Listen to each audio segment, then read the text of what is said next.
मित्र, थंबनेलमध्ये पाहिल्याप्रमाणे हा व्हिडिओ फक्त सेकंड पेपर ज्या विद्यार्थ्यांचा पास आहे त्याच विद्यार्थ्यांसाठी हा व्हिडिओ आहे. बघा विद्यार्थी मित्रांनो, विथ इंटरव्ह्यूमध्ये कट ऑफ किती लागतो त्याबद्दल ही माहिती. 6वी ते 8वी गणित आणि विज्ञान या विषयाचा कट ऑफ किसान विद्या प्रसारक मंडळ देगाव तालुका साक्री या ठिकाणचा फक्त आणि फक्त 102 गुणांवरती आलेला होता. सेकंड पेपर पास असताना म्हणजे 6वी ते 8वी तुमचं गणित आणि विज्ञान ही मेथड घेऊन जर तुम्ही पास असाल तर फक्त 102 गुणांवरती आला होता कट ऑफ. 9वी 10वीचाही सांगून देतो गणिताचा आहे म्हणून, सोबत तो 125 गुणांवरती आलेला होता. आता यानंतर आपण पुन्हा एकदा म्हणजे भूगोल ज्यांचं बॅकग्राऊंड आहे तर त्याही विद्यार्थ्यांचा मी तुम्हाला कट ऑफ सांगण्याचा प्रयत्न करणार आहे. पुन्हा एकदा गणित आणि विज्ञानचा कट ऑफ हा फक्त 82 गुणांवरती आलेला होता 6वी ते 8वीसाठी. सेकंड पेपर पास असणाऱ्यांसाठीचाच आहे हा कट ऑफ. आता पुढं जर आपण बघितलं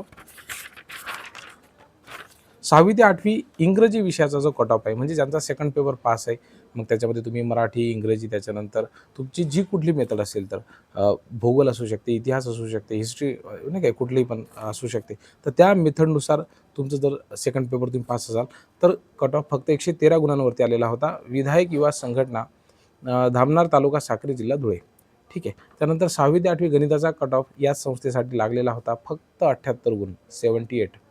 तिसरा जर बघितलं मी तुम्हाला सोशल सायन्सचा कट ऑफ सांगतो 6वी ते 8वी सेकंड पेपर पास असणाऱ्यांसाठी, तर तो कट ऑफ लागला होता फक्त 118 मार्क. ही जी ऑफिशियल यादी आहे विद्यार्थी मित्रांनो, ही तुम्ही स्वतः डाउनलोड करून या संदर्भामध्ये माहिती ही काढू शकता. तर अशा पद्धतीने प्रचंड कमी हा कट ऑफ असतो. यापूर्वी पुन्हा एक सांगतो, 6वी ते 8वीसाठी इंग्रजी विषयाचा कट ऑफ हा 107 मार्क होता आणि 6वी ते 8वीसाठी सोशल सायन्सचा कट ऑफ हा फक्त 117 मार्क होता. म्हणजे विथ इंटरव्ह्यूचा कट ऑफ हा खूप कमी लागतो as compared to without interview. Without इंटरव्ह्यूला साहजिकच आहे, जे 130+ मार्क्स आहेत ज्या विद्यार्थ्यांना, त्यांचा त्या ठिकाणी नंबर लागण्याची शक्यता असतो.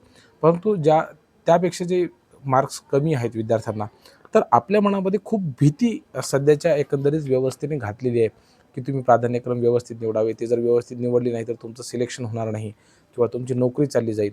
मी म्हणतो जी हाती चालली नाही तर ती चालली कशी जाईल हा महत्त्वाचा प्रश्न आहे. त्यामुळे आपल्या सद्सद विवेक बुद्धीने तुम्ही स्वतः प्राधान्यक्रम द्या. हे प्राधान्यक्रम देत असताना माझा अनुभवाचा तर तुम्हाला जर फायदा घ्यायचा असेल तर तो आता बघा, मी सांगितल्याच्यानंतर तुमचं सिलेक्शन होईलच अशी मी गॅरंटी देत नाही, परंतु बाजूला माझा तुम्हाला नंबर दिसत असेल त्यावरती तुम्ही कॉल करू शकता. आताही करू शकता, ज्यावेळेस तुम्हाला प्राधान्यक्रम जनरेट होतील त्यावेळेसही करू शकता.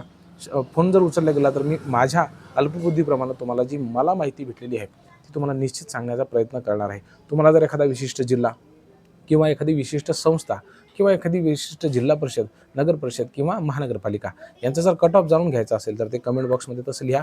मी निश्चित प्रयत्न करेल की तुमच्यापर्यंत ती माहिती पोहोचवण्याचा. खूप खूप धन्यवाद.